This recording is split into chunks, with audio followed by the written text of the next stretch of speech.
Good afternoon, ladies and gentlemen. Welcome to another show with me, Paul Lawrence. This is People Talk, Sundays, 2 p.m. UK time. Um, I'm going to be joined by three gentlemen very shortly, and we're going to discuss some matters which, they've taken the focus of the week, and probably for the last 2 weeks, they've been the main focus.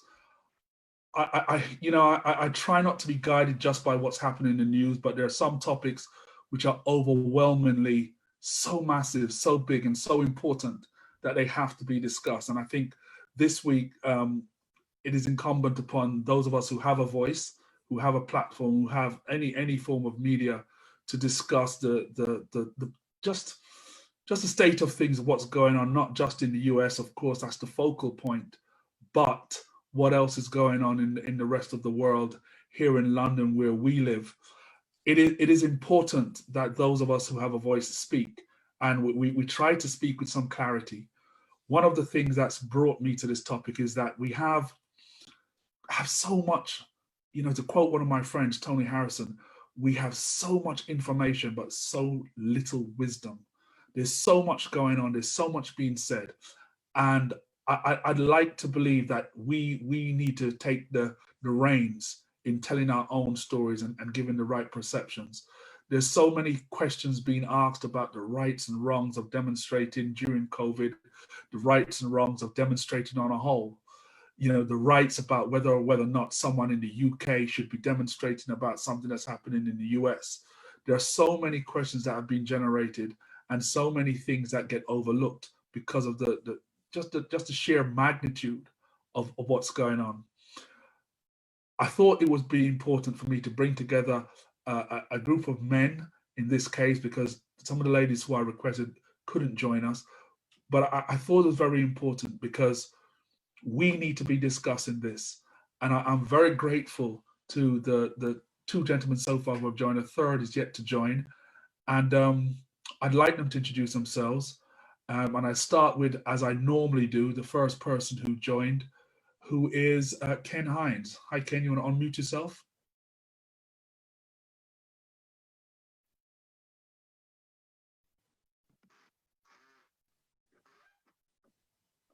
How you doing? How you doing, Paul? And London audience, or just your Facebook audience? Yeah.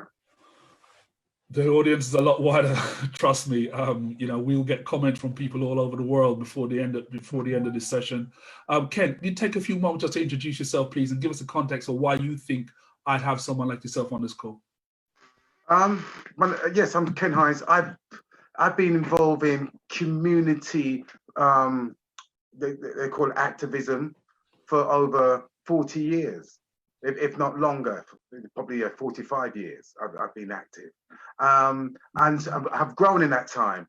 And simply around the key factor about me is that what I'm experiencing is around the systemic racism that's part of the English system or way of life, and particularly the brutality coming from the police that I've seen.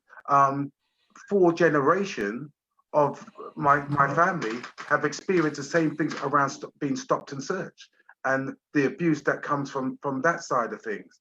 And yes, and to say also about the actual inequalities in the workplace and in the around health as well. That's now seen us being disproportionately represented with a number of deaf and infected, other than our white counterpart. So I've been on the front line for a long time. I've been attending 3 of the marches in support of George Floyd, and I will be going down there later on. And to keep the peace, to help to keep the peace, and to help to shape the future. Because what I see down here is young people who are out there saying enough is enough, and that gives me hope. Thanks, Ken. Thanks. I'll go directly to my next guest who's been patiently waiting, Dr. Robert Beckford.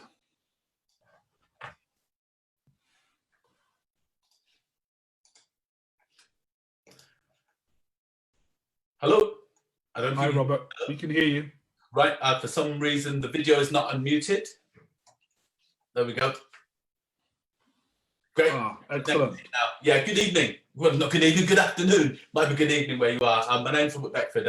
And just say three things about myself. My main job is as an academic. I've been working in higher education in Britain for the last 25 years as a theologian, and I currently work as Professor of Theology at the Queen's Ecumenical Foundation. My other job is in broadcasting. I've spent the last 20 years working for a variety of broadcasters, BBC, Channel 4 in the UK, Discovery USA, also BBC Radio in particular, Radio 4 World Service more recently, making documentary films. Third area of my work is as an I suppose combines the first two, which is as an activist scholar. I've been actively involved in 3 campaigns over the last 3 decades. One is using education as a tool of liberation in Black communities, working in prisons, community centres, as well as in the universities to use education as a way out of poverty of our minds, poverty in terms of our material circumstances, and poverty in terms of our inability to work together. I've also been part of the reparations movement, working to raise consciousness, awareness of Britain's debt to African Caribbean peoples.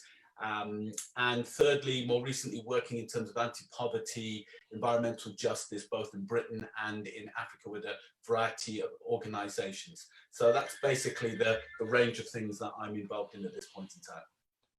Thanks so much for that, Robert. Look, I'm not even going to hesitate. I'm not going to slow down. I'm going to go right into the meat of the matter, because you guys are busy. I'm busy. And I know that people just want to get to the meat of what we're talking about. Let me ask a question, Ken, just quickly. What do you say to those people who say any level of rioting, any level of looting takes away from the message of what we're trying to achieve in terms of the protests, both in America and in the UK? What's your comment to that?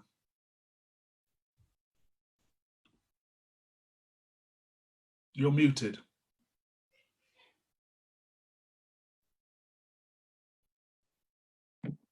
Yeah, go on. I really do not agree with the looters and the burners, simply because I much prefer those them who stand up and not being intimidated by the law enforcement in front of them to making a stand in that manner than to go out there. Because it's not only that, you see, anyone could come in and disrupt any kind of demonstration, because we know they've got undercover. We know that the state can play all kind of dirty tricks, and what we've got to do as people of peace and people of changing the narrative is that when we see these things happening, is to step in our king self and tell them, not in George's name. We're doing this a different way. And the different way is one way is about demonstrating to show that the young people, we've got the numbers. And the second one is about changing policies, changing the way that it's been done for far too long. Because it's a law that we're going to understand that the reason that police officers can kill young Black men like Rashawn Charles on camera and get away with it, not even get a slap on the wrist, is simply because the bar that they call law is too high in favor of the police. And the only way we can change that is through the lawmakers.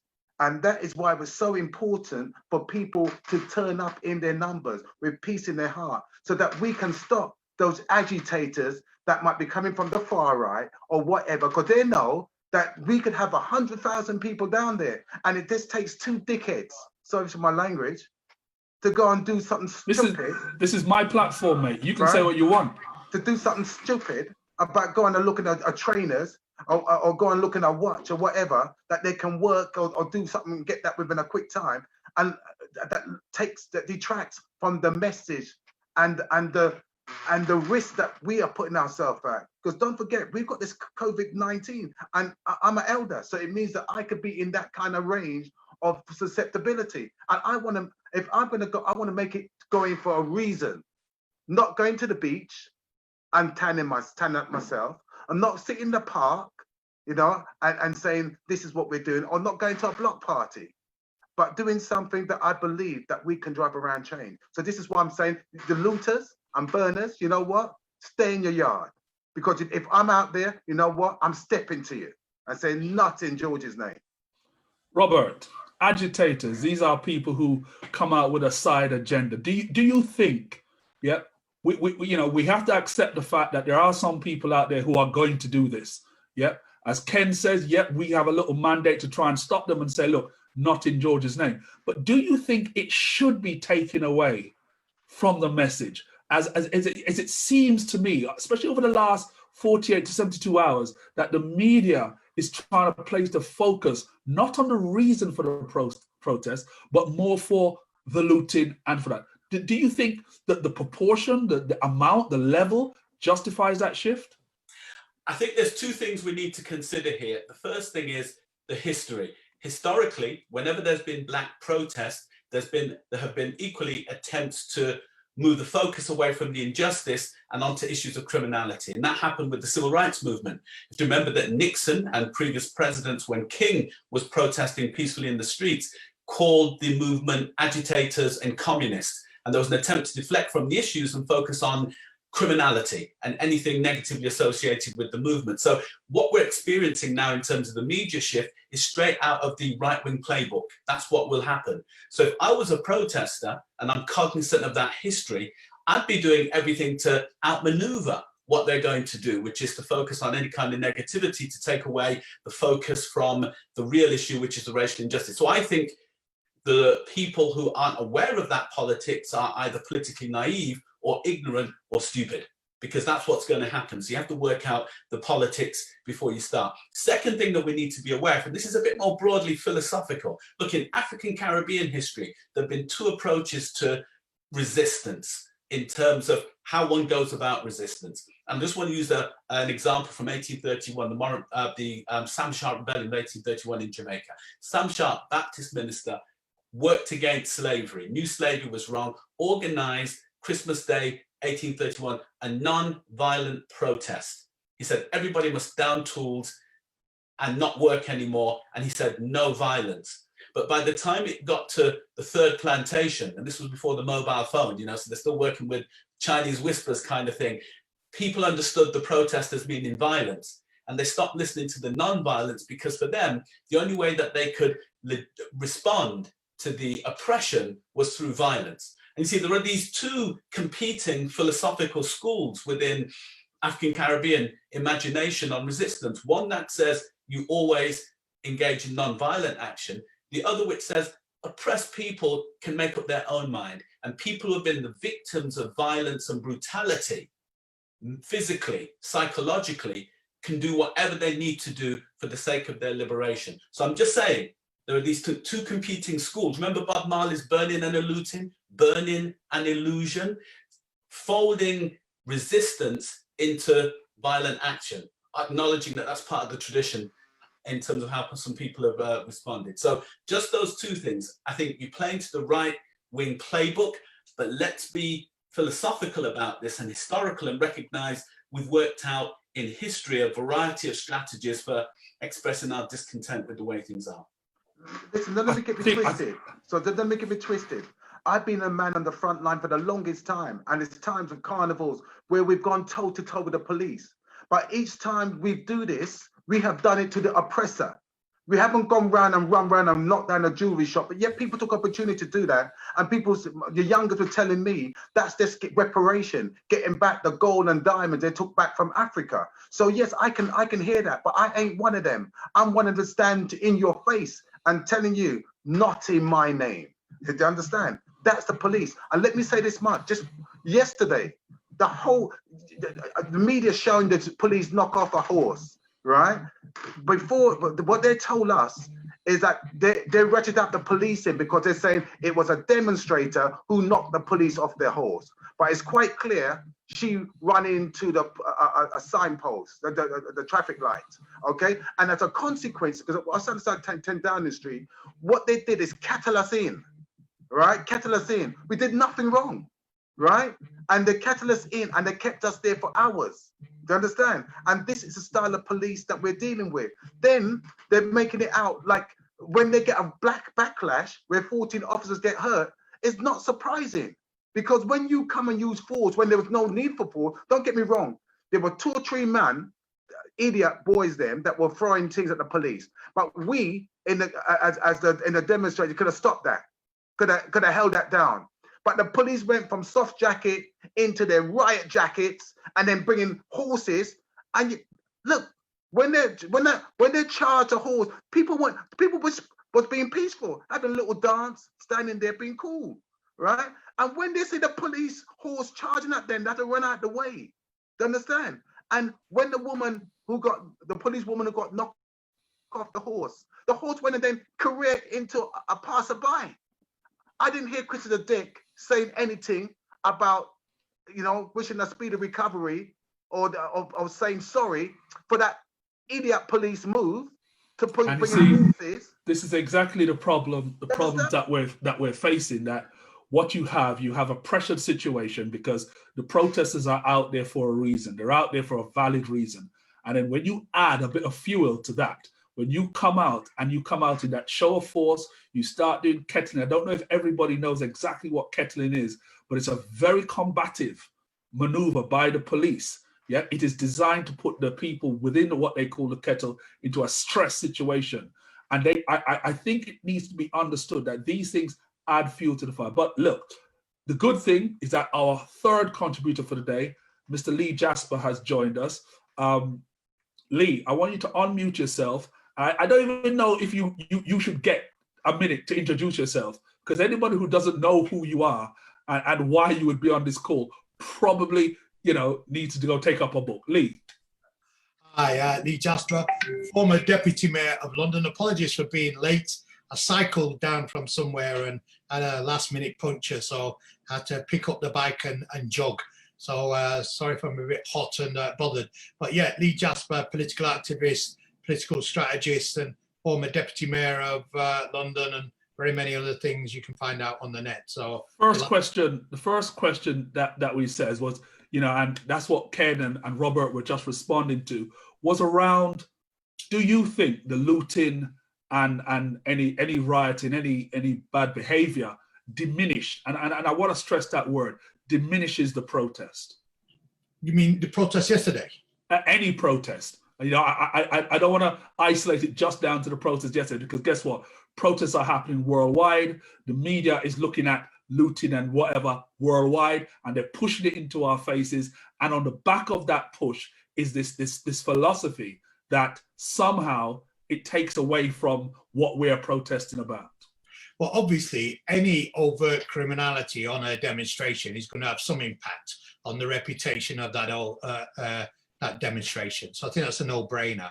I think the reality is, though, is to look at the broader socioeconomic context, because where you have communities who've got no vested interest in society, where they're not employed in the top brand name stores, where they don't get contracts for black businesses to put their goods on their shelves, where they're routinely denied opportunity because of their color of their skin, so they can't get an interview because their name happens to be, Ade or Olawi, or they happen to be Winston, and so on.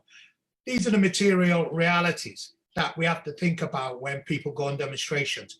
Where are they coming from? They're coming from a school system that taught them in secondary school almost immediately that there's a double standard of justice, one for the white pupils and one for the black boys and girls. So immediately, the whole basis of their investment in this society begins to unravel.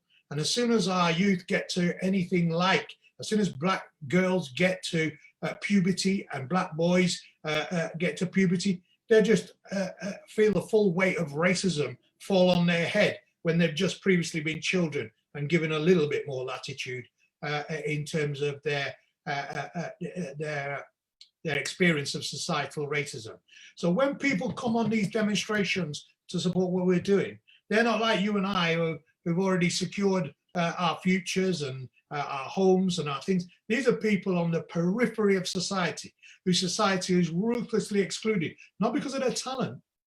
They have plenty of talent and talent in abundance, because they've been denied opportunity. And then you've got some huge, multi-million-pound Gucci store on your corner of your ends, and when it does kick off, you see them as much as the enemy as anybody else. That might not be readily understood by many, right? But I'm speaking about the psychology of our young people and the psychology that I came through, because I've been involved in riots, Mossad in '81 and in '86, and I've been in, like Ken, chief steward at the Mangrove. I've had to put 300 men on the line ready to take on racist police officers who were seeking to criminalize our young people. So the kind of militancy that you're talking about, yes, it can sometimes spill over here, there, and everywhere, and it can be a bit indisciplined, but I wouldn't want that to take away from the primary responsibility, because if it was that those young people were given an equal opportunity in life, if they were given every opportunity to succeed, then I might have more sympathy for that point of view. But where I have less sympathy for it is because you breed a cohort of young people who are fundamentally denied citizenship and opportunity and equal rights, and then expect them to behave within the law. I didn't when I was 16, 17, 18, 19. I went to jail, sat in jail, and only then came out and became a deputy mayoral advisor 30 years on, and so on and so forth.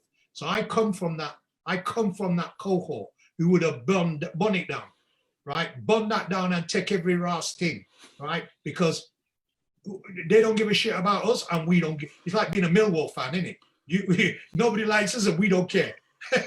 You know what? You know what, Lee? When you were just talking, and I was remembering the human zoo.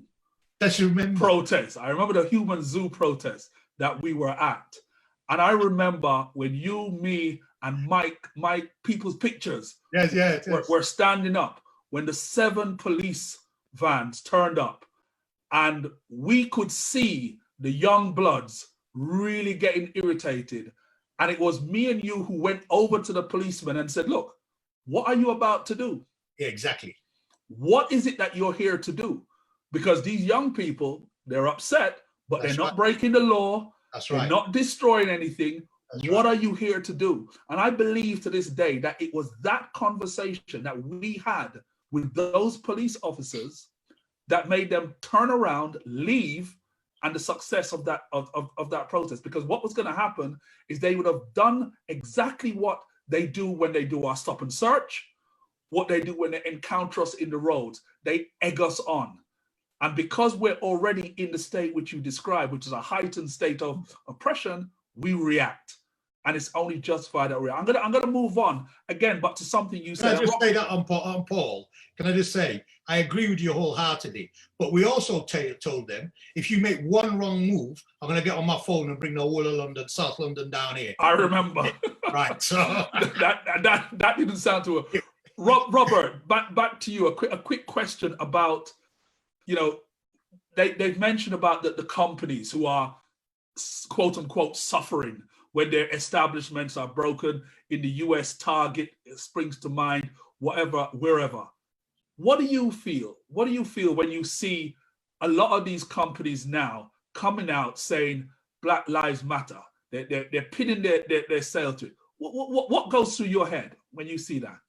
Well, I think there are two things at play here. One, the fact that we have multinational corporations supporting the movement demonstrates and it's quite an easy sell for them. It's a win-win situation. By them, it's not a case of them losing out from supporting Black Lives Matter. They're definitely going to benefit. So they're in it for the money, and this is a win-win situation. So if Nickelodeon are happy to have a blackout, that it's a pretty safe thing for them to do. So it's a commercial decision, and despite that, I think there are still positive impacts for the community despite the commerciality of it. But going back to the first point, that we've been exploring about the usefulness of violence as a means of gaining political gains. I'd be intrigued to know what people think about our history in Britain and whether we've gained more through non-violent or violent action or a mixture of the two. And I say that because I can go back to the 1970s. Mid-1970s was the first time I saw Black people rioting over racialized oppression. Remember the Notting Hill Carnival going back to the 76. That's it, 76. That's it. And then you can go a little bit further and you end up at Brixton 81, maybe a couple of other incidents in between. Birmingham and the Midlands, mid-1980s, some other things that then take place in the early 90s as well. And you could argue that Brixton led to the Scarman report, at least, which led to at least a framework for thinking about things. But in contrast, the Stephen Lawrence report had significant implications for improvements for Black people. Whether both were followed up or not is a whole nother issue. So in some respects, you know, the jury's out in terms of what is the best way forward. Because on the one hand, you know, you can look at Brixton 81 and say, there were significant gains. There was no other way in which you could make the state listen. Contrastingly, you look at Stephen Lawrence campaign, it was much more about a family organizing, mobilizing, demonstrating, but very much committed to a non-violent resolution to the situation. So I just want to, you know, throw that out there. It's a complex history that we're dealing with. Can I just Ken, respond? no, it's to you, Ken. The question goes to you. Don't worry. You don't have to jump in. We're ready for you. Go. Yes, as you said, I don't think either way has made much difference. And the simple reason I say that, we've got short memories, is that we may make gains and it might say, yeah, we got, they're going to put safeguarding in places, like they did with, like for the Stephen Lawrence, they've made recommendations. And then where are we now? They're now taking it all back. They're rolling it back. So where the police got less accountability, right? And when you've got, I would say, the mayor's office, you've got the Home Office, and you've got the Prime Minister, all about more poor policing for more toughness. It's not surprising we end up where we were yesterday, because the police want to provoke a reaction, right? To say, see, we told you so, you know, but we mustn't fall to the bait. I feel this time around, we got so much young bodies involved that they are going to see it through on my behalf, on people like mine and Lee's behalf, because we know what kind of where we are in today's time. Okay, so because I need to see that change, and I'm saying to you about the violence, it has a part to play as well. Don't get me wrong. It's like Malcolm X says, by all means, by any means necessary. And that is where we are today. But this time, I want the young people to learn from the elders' mistake, that we did not drive it through hard enough to bring about permanent change. We brought about temporary change.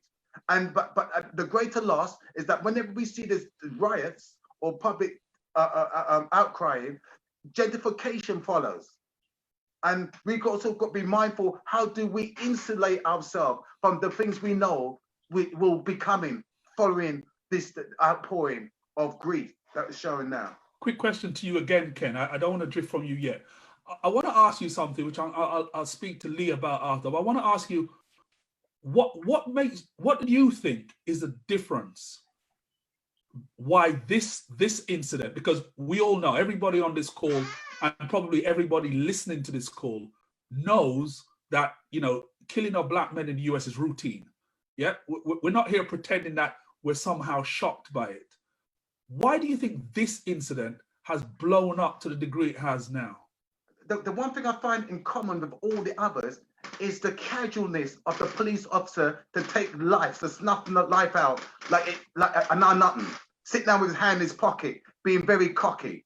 What made this so different was the recording, the person who was saying to them, "You're killing this man. You're doing, what are you doing? Do you know what you're doing?" And not only him, other concerned voices coming up, telling you exactly how this man is dying before our eyes. And when he wet himself, and you quite see it, the trail coming down, it was quite clear, the evidence itself, that's when he was unconscious, right? But the police officer, 3 minutes it took him before a medic, an armed response. I never seen a medic come out without a medic bag. Never seen that. When a man is unconscious, and just pick the man up like dead meat and put him into an ambulance. If They really wanted to try to save him. They would have brought that out, taken his pulse, and done the first aid. On the spot. Yeah, you'd have done on the spot. Yeah. Not go and wait for some fire brigade to come down because the people in the ambulance didn't have the training. So why bring an ambulance? So in other words, what we're looking at is, and I mentioned this in a post earlier this week, we're looking at just the whole video of the whole spectacle, almost from start to finish. You could see almost a whole event. Lee, did that gel with what you're thinking in terms of why this is now what it is and where it is now in the public eye? I think you've got to set it in the context of a sort of shared Anglo-American culture, you know, to a certain extent, and might not be popular, but we're more concerned about what happens in Brooklyn than we are sometimes at what we're happening in Brixton. And I think that shared American culture gives us a strong affinity with the African-American community, and why not? They are, you know, considered in the global scheme of the international African diaspora, the premier civil rights iconic community that fought Jim Crow. And I think the filming of it made the event even more visceral. I think what sets it afire is the sense of crisis along the world that the COVID virus provides as a backdrop. We had an international conversation, Black Sox Global, about this, and African diasporas around the world are all being disproportionately affected by COVID. So we're deeply anxious already. And then on top of the daily threat of the virus, we then see the other virus and pandemic of white supremacy and racism snuffing out this brother's life. And I think that the fact that, as Ken said, there were people around him saying, check his pulse, you know, call an ambulance, get a medic. And the officers were callous in their ignorance of those calls. And I think the longer that went on for 9 minutes, because normally these videos are like 3 minutes long, 4 minutes long, you know, bap, you're not sure what's going on, da-di-da-di-da. But I reflected back and thought, actually, the death of Rashan Charles was probably the closest thing that we've had to that. Yeah. We didn't see anything like the reaction that we had. We saw a bit of a reaction over in North London for sure, right? But we didn't really see that outpouring of. So sometimes, it's to quote Shakespeare, you know, there's a time in the affairs of men when taken at the flood leads on to great things. And it's a sort of a zeitgeist moment that's pretty difficult to put your hand on. But what I do know, and what I'm extremely proud of, is our young people coming up and taking the leadership of this civil rights and anti-racist struggle. Whatever you might think about their strategies and tactics, two things have happened. When it comes to global warming, young people have taken the lead. When it comes to facing the reality of white supremacy, Black young people are taking the lead. And I'm enormously proud of that, despite the shortcomings of some of our other generation. And just to say to that, if I may, Paul, because I think you guess you got on, as far as I know all of them, and I know all of them pretty well in terms of their work and contribution. It's people like us who've been ringing the alarm for the last 30 years saying, it's gonna get worse, you need to get yourself together, you're not doing enough. The black bourgeoisie are selling us out. The churches ain't doing enough. You know, you're not doing enough, politicians. It's all this fluffy diversity, you know, headcount management response to structural racism can't cut it. And we've been routinely ignored. And speaking for myself, I've been marginalized as the, you know, extremist black community, if you like. And now, you know, everybody's Spartacus, which I'm happy for, don't get me wrong. And so I agree with Ken that our community of my age have largely failed the next generation. But not all of us stood by as silent witness to that failure. All right, Ken, I'm going to go to you quickly because I have a question for Robert, but Ken, quickly. Oh, no, I would just, my claps were saying in oh, it was a clap, sorry. Yes, with what Lee was saying. And just to say that the social media, you know, and the COVID, as Lee says, has mean that we're indoor and more of us has got to see this. Yeah. But it's just the spectrum that when I went on the demonstration first time around, it was like 50-50 white and black young people. When I went down there yesterday, it was like 80% being black, young people, you know, coming out, and some people come out with their families. That was just so kind of warming to see. And it means people like me and Lee, we have a place there, Lee, because when we go by megaphone, like when that, let me just quickly say, when that woman knocked herself off. We're not in a rush, you know. We're not in a rush. Take your time. When the woman knocked herself off the horse, right? It was a protester that went to her aid, right? I saw that. Right, and then 3 police went round there and they were giving that first aid. Then they decided they thought it was too dangerous out there, so they drag her back into 10 Downing Street. And when they drag her back into 10 Downing Street, because there were people who were violating young people, they were throwing bottle and missiles at them, right? So I step in when the megaphone said to them, no, not in George's name, and tell them to stop, give them the space, let them take the wounded away. And you know what? It listened up. So I'm saying that's the power that people like me and Lee out there have got for the young people. Young people even ask me, big man, he says, what? He says, how long have you been doing this? I said, I've been doing this since 1975. Yeah, and he says, do you think it's make a difference us coming out? These are young people who got in and videoing me and answering my perspective on them, just like I was asking their perspective of what bring them down here. You know what I mean? And he says to me quite clearly, I remember saying to me, as I said, that he said, does it make any difference? I said, it takes all sorts. I said, what you're doing by just coming out here is going to build your emotional resilience and intelligence, okay? So then you can drive things through. So he says to me, what do you think about the when you saw the policeman taking the kneel and the black people seem to get excited, having orgasm? Well, I said simply, I find other ways to get my orgasm. Robert. It's a family show. It's a family show. Robert, my question to you, Robert, is this. You know, I came across you. Obviously, I know about your body of work, and I was in a Zoom which you were in, and in your introduction, you mentioned the fact that you're a theologian, and I said, so I want to ask you, and I'm not putting you on the spot, so don't feel that I'm putting you on the spot. I want to ask you about the church's role in all of this, yeah?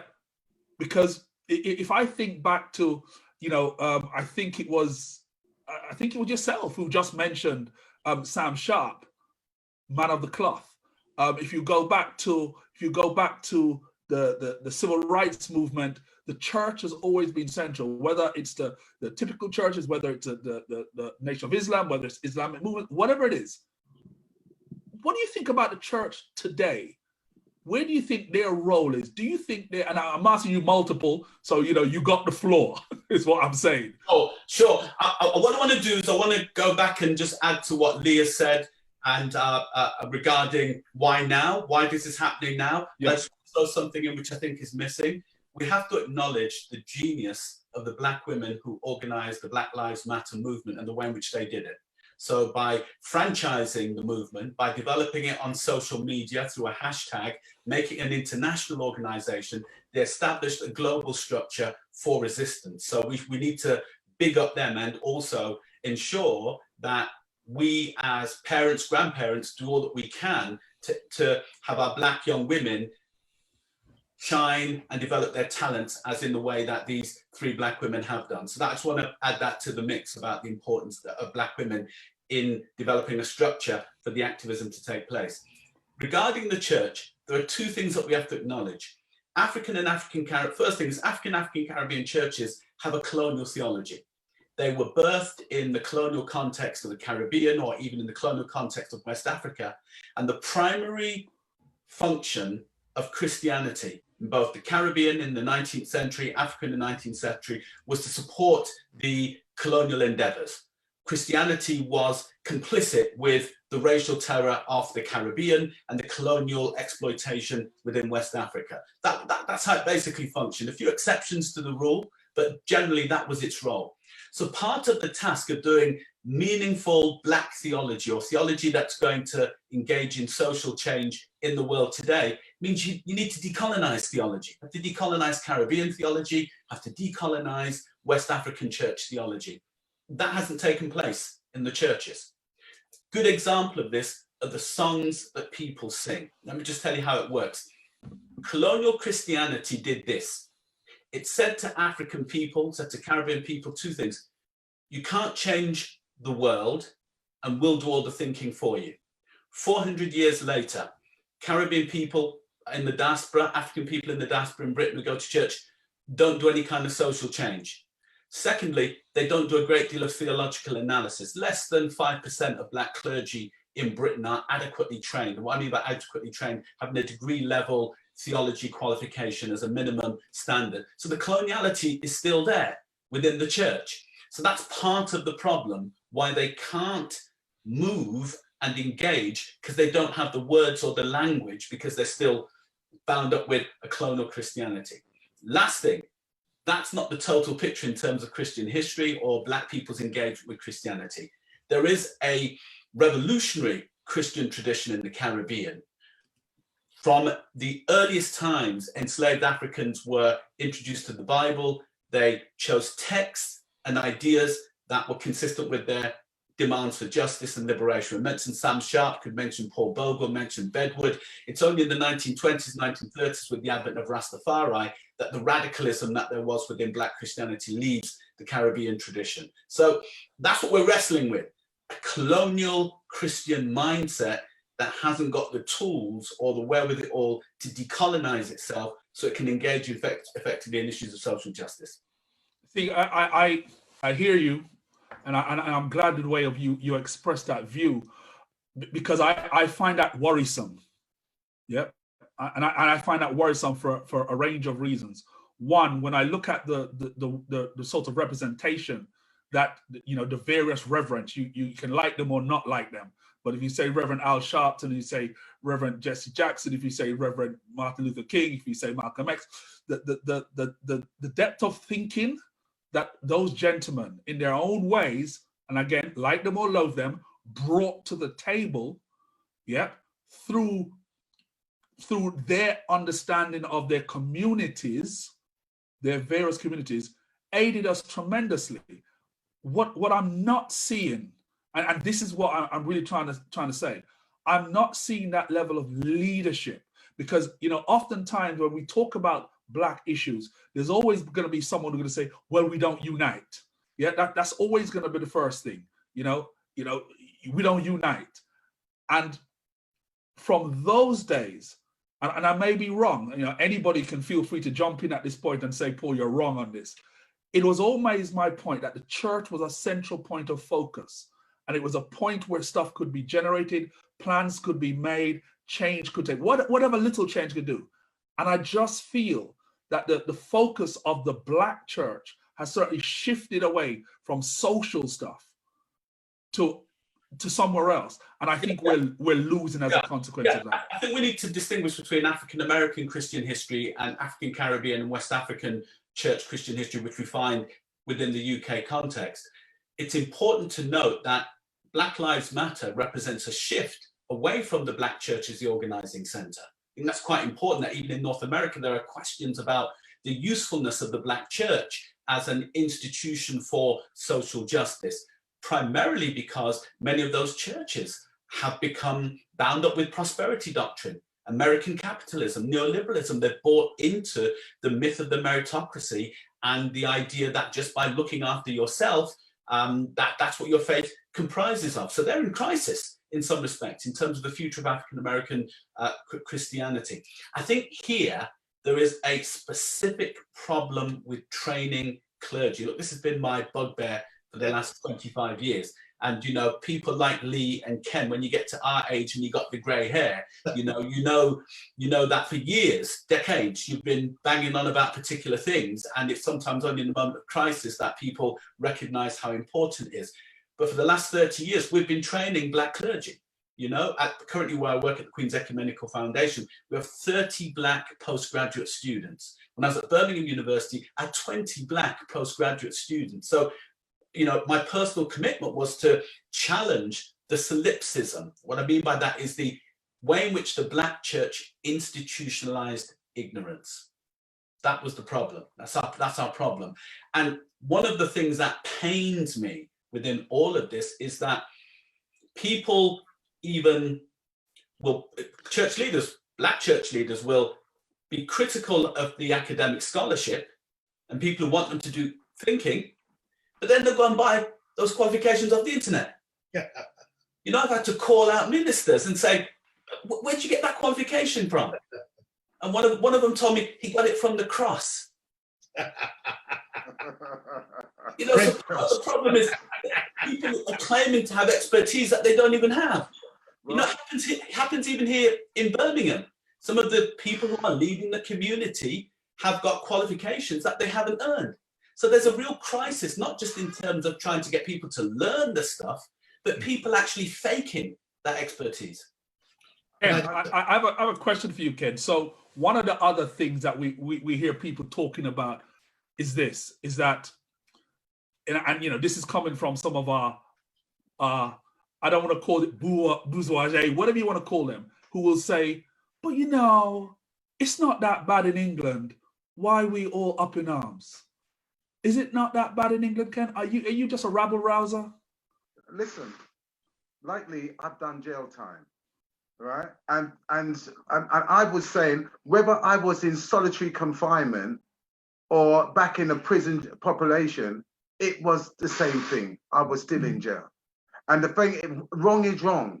And if we just call it for what it is, it may be all right for you to sit down there and thinking that you are now living in greener pastures, but while the rest of us are still here in that barrel, right? And because you kind of got yourself out. What about the rest of us? It's about what I found. There's two things. What I find, like our parents who came up from the West Indies, they started partners, and they used to put money in each week, and then somebody would get the draw, and then that's how they built up to get the deposit for the houses. But what it is that they didn't take it any further, like the Indians, the Asian, that would then make sure that everyone in that partnership will all have a house, and then they will have the expertise, the labor, the carpenter. They all have that in-house. They will go and buy a place where they can get the stuff cheaper, the cement, the bricks, everything for the house. They kept that they kept that pound within their community. We just export it out far too quickly because we're told that when we come across a bad experience with one black owner, shop owner, we thinking that we can't do no business with no black shopkeepers. So personally, I see on that side. The other thing I want to allude to is the churches, because I've been fighting this postcode, particularly which affecting black children on other black children for a long time. And I'm saying, where are the churches with their influence, right? With their money, with their resources, right? Where are they in this situation? Do they still have influence, Ken? Look, I'm only one individual. Lee's an individual, but yet we can generate kudos by being there. And we didn't have all the answers, but you know what? We're prepared to stay on the ground and acquire them over time. This is what they have. This is what the churches need to bring out. And because all too often what it is that if we want to bring a project to the church, it's got to be the church name. Why can't it be in a grassroots group? It should be them that is coming out supporting, not us having to bring people back to your church. You understand? Lee, is it just that, you know, we're just following the US? We don't really have that level of problem. It is racism. You know, I know some of my Tory associates, as one MP said today, during the week, she said, you know, the UK is one of the best places in the world for black people. Hoorah. Is she right? Is she? Why are you laughing, man? Come on. She said it's one of the best places. She is right. If you're part of the black Tory elite, I'm sure that England's a great place to be. But for the rest of us, you know, we suffer the predations of growing racial inequality. And that inequality has grown. And that's the other point I want to make about the present generation. They have less social mobility than our parents did in the Windrush generation. That's what the research is showing us. And if you've got less social mobility, that means that the circumstances of your birth become a virtual prison for you. And we've seen generation after generation. I'm from the north, so I know what high unemployment's all about. That unemployment rate that we used to see in the north is now come to London. I think Lord Simon Woolley, my dear esteemed buddy, produced a report and read it out in the House of Lords just last week that says black youth unemployment is 58%. That's the highest ethnic unemployment rate of any ethnic group in Europe. It's actually higher than the Greece youth unemployment rate, which is an economic basket case. It's higher than the Palestinian youth unemployment rate on the West Bank, Gaza. It's one of the highest ethnic unemployment rates in the world. You cannot have more than 1 in 2 black youth unemployed and hope for anything good to come out of that situation. And just to the other points that were being made, and we know that the Equalities and Youth Human Rights Commission has now announced a investigation into structural racism and discrimination on the back of the Black Lives Matter movement. So that's been able to move that institution, you know, and we'll have to wait and see what happens. But going back to Robert's point, because I think that, you know, there are strands in the black church of thinking, philosophical strands, and you need to be aware of where we're located. There is a thing called liberation theology, you know, and there is a great black tradition that has developed that, not just in Latin America with Afro-Latinos and so on, but right across the world. And the vacation of leadership of the British black leaders in relation to this matter, I think is self-evident. And that's why you end up with things like SPAC Nation and others filling what is an obvious void, because young people are looking for leadership and they'll gravitate to what they think that is if it comes with some sort of radicalized agenda.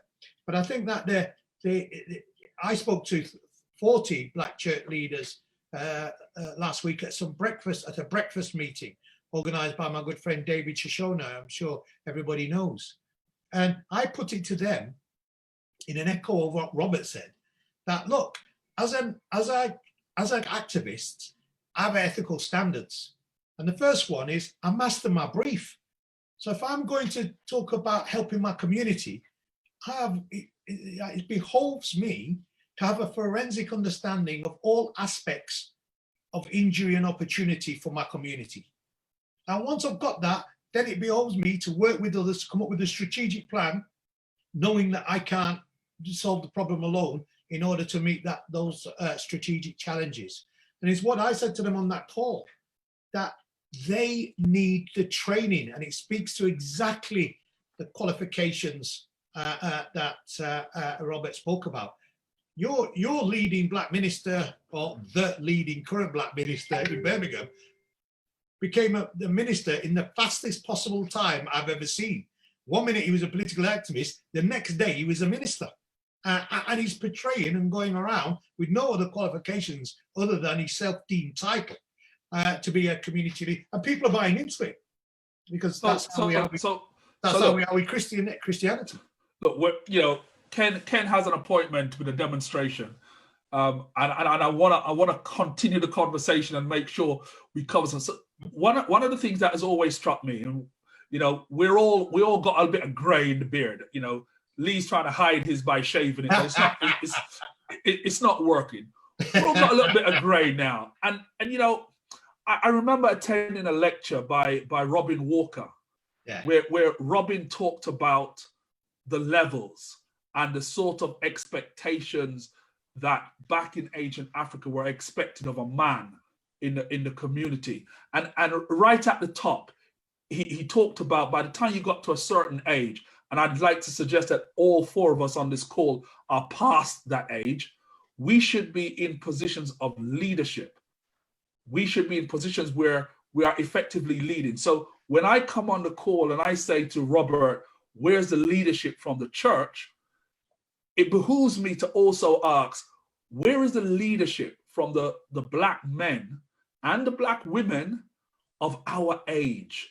Yeah, where is that now? And you know, I'm forced to ask it. And I know a lot of us, a lot of you, more so than me, have been on the front line on this for a long while.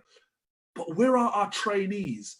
Where's the group who are going to step into the Lee Jaspers? Because if I start to think about black activism, and you know, Lee, you and I are going to end up on calls consistently. Yeah, Ken, you might as well just book me out in your thing. And Robert, I was told that I should have you on the show by Marcia. So but what I'm saying is, what would have been really nice is that if I could have put my finger today on 5 guys under 30, because that's where the future lies.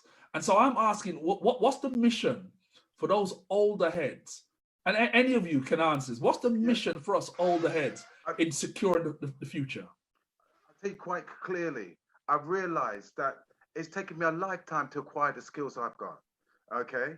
And my biggest enemy has been my emotional self, of growing of my emotional intelligence, because I have to first of all get over my ego, right? And then in order to get to grow, I have to come from a place of joy. And the only way you can experience joy is being able, after you pass forgiveness. If you can give forgiveness, then you can experience joy. What I've realized is far too often, and I'm saying, if I noticed that my technical skills, I couldn't, like we're saying, I remember when Bernie Grant died, we said, David Lammy, you're no Bernie Grant. Of course he's not. But if we've got 3-4 people to support David Lammy, then the 4 of them could have equate to one Bernie Grant. And I've realized with my diverse skills and unique skills, we are at that same juncture. So what I have done is actually reach out for a younger person to shadow me, right? 16, 17, and give them pass the baton on to them, and give them the knowledge that I had no one to guide me. I only had to guide me my footprint in the sand behind me. This young man has got my footprint in front of him to give him a guide as to where he needs to go. Robert, what do you think? I'll say 2 things that I think are important here. One is that we have to keep reinventing the mentoring, especially when you enter the 3rd stage of your life to a degree. When you get past 50, mid-50s, there's a need to reinvent what mentoring means, because you're no longer working with your peers or people who may be a few years younger than you. You've got to reach back down to young people in their 20s or 30s. So let me just explain how I think this should be played out. When I first started teaching, I mentored young academics who were roughly around about the same age as me, because I started quite young. Many of those young people then went on to develop programs and projects where they went and did the same thing. For example, the Black Studies degree that started in Birmingham a few years back, 2 of the people who founded that were former PhD students of mine. So that was the kind of work that I did when I was in my 30s and 40s. Now in my 50s, my peers are usually relatively sorted out. They're in jobs in the city where they're doing quite well, you know, in some city of Birmingham.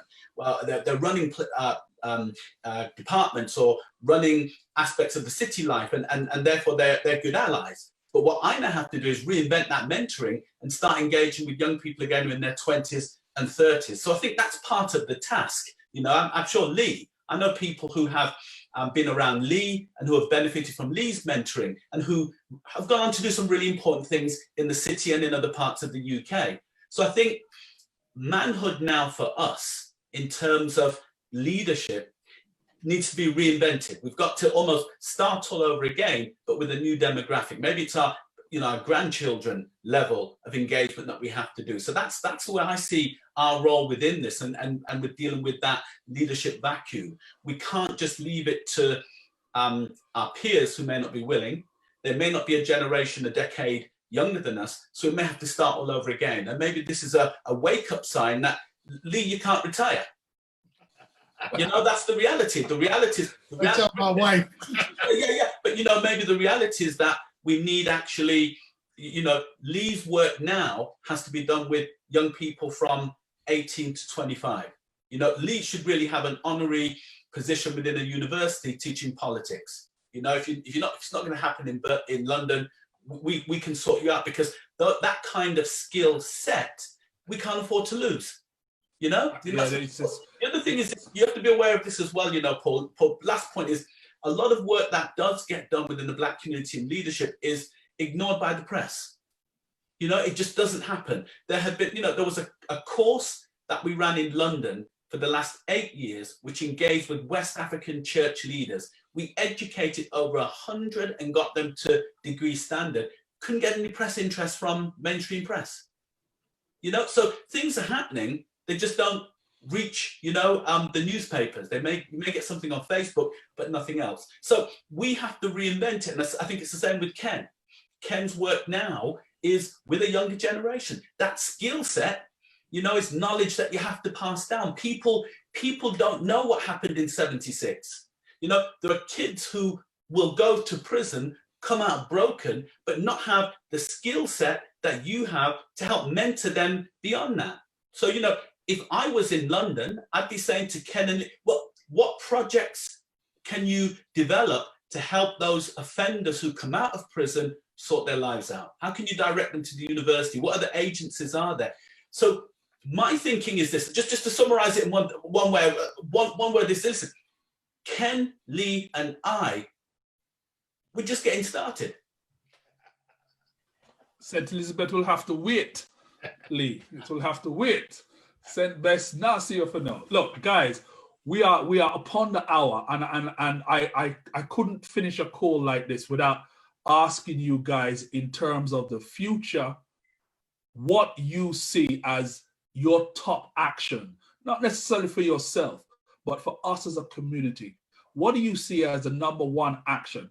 You know, we're British based, we live in a globalized world, but what do you see as your call to action? You know, we don't want it to just be another call where we spoke about the obvious. Ken, what's your call to action? Yes, my call to action is simply this, because I became an expert on stop and search. I won my case twice against the police, and I've helped other young people win their case against the police. And what I've realized is that's the first level of engagement that young people are going to more likely come across with the police. And far too often is that my thing is that it's to reset the scale for the police, is to have more transparency and accountability. Give you an example. They're saying the body-worn camera is a game changer for policing. But how could it be a game changer if we in the community cannot see redacted videos, right? We talk about data, stop and search, who they're stopping, when they're stopping, how much force are they using? These are all things we need to know. But yet, when the police now are using GDPR for us not to see what's going on, we are they're keeping us much more naive. You understand? And finally, when we've had a common understanding with the police since 2012, that we are entitled to make third-party complaints on any stop and search that we see gives us concern, then all of a sudden, when we come across a case that this happened, where we saw 3 youngsters being stopped, 2 black and 1 white, all friends, the police, what they do, handcuff the 2 black youth and just talk to the white youth. And when the borough commander then try to rubbish or simplify, well, that's how it is. That's the level of change I'm looking to bring about by working strategically to have it as a right to this sort of information, because it's that sort of information will bring about change. It's that sort of information will stop because each month in Haringey, 7% of their stop and search is under the Misuse of Drugs Act, and 90% of that is for personal use of marijuana. That means that they're not tackling the drug of choice for white people, but they're trying to harass black people on the suspicion of that they can smell something, even if they can't smell it. So I'm looking to get young people. We put it out there on their platform, and I'm giving lessons on how to read the stop and search dashboard for your borough, so that you become proactive and you become much more knowledgeable in what the specific fights are. Yeah, so that's where I'm coming from. For anybody on my page, I'm gonna Ken kindly shared with me some stock and search material, which I'll post on under this video later on today. Lee, what's your call to action? My call to action is visit www.blacksocks.com, because it's the only UK black social movement. People like myself, Courtney Brown, Viva Moon, Patricia Lamore, MBE, also others, all we're doing is providing legacy training for the next succession of leadership. And we've got a cohort of young leaders who are in receipt of the benefit of training. We don't do mentoring in that sense, we do mentoring for life. Once you're in the family, you're supported all the way through your career. I think the other point I would make in summation is look beyond the shores of this country. The internet's a fabulous thing. Africa presents enormous potential for young people who feel trapped by the concrete ceiling that they have experienced here. And I think the other point is we have a leadership mentoring program training that deals with trauma-informed approaches to developing leaderships. It's remarkable when you begin to talk to our young people how affected by trauma they are, whether that's parental conflict in the home or whether that's a consequence of the violence that is in their immediate environment. They're traumatized, and racism itself is a traumatizing experience. So having trauma-informed leadership through our leadership mentoring program is absolutely vital. And what I would say finally in that is economic independence. If there's one ringing lesson that would come forward, I fought many of fires, many of battles about institutionalized racism. If I'd have built a business, I probably could have helped 5,000 more people, 10,000 more people than I could. So what our leadership program is about is getting financial security so that you're in a position to help very many more people. And that would be my list. And I live near Westminster, and all I can hear is helicopters out there overhead. So I'm guessing the demonstration is underway. Robert, your call to action. Yeah, I'm going to be really, really brief, and I'm just going to tell you what has come out of this experience for me. One, back in what Lee said about the economics, we're planning to establish a black market within Birmingham, which will give an opportunity for black businesses, burgeoning black business in particular, space to engage with the black community and use that as a hub for training, for developing people, for ensuring that there is proper resilience within the community. The second thing that I'm working on is a new religious space, what I'm calling the Church of the Black Madonna, which is to bring liberation theology, black liberation theology, and engage it with the music and culture of the black church tradition as well. And the third thing is to continue doing the work that I'm doing. I currently work in Black Liberation Theology at the Queen's Ecumenical Foundation, where we have 30+ black students in postgraduate courses. So for me, it is learning from the experience of the past and recognizing that we need to build the network, we need to put the infrastructure in place so that we can cope with whatever comes our way. Look, guys, thank you. Thank you so much for your contributions today. It lived up to what I expected. I'm finding, and I said this last week Sunday, I'm finding that every time I do this show, I am always the least effective, and I'm always graced with guests who know what they're talking about and put it over in a solid way. And so the people who tune in have always found these talks useful.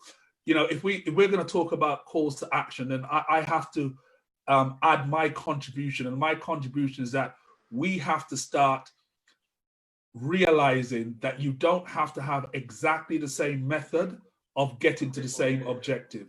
We need to just galvanize all the people who, and as I like to put it, are looking in the same direction.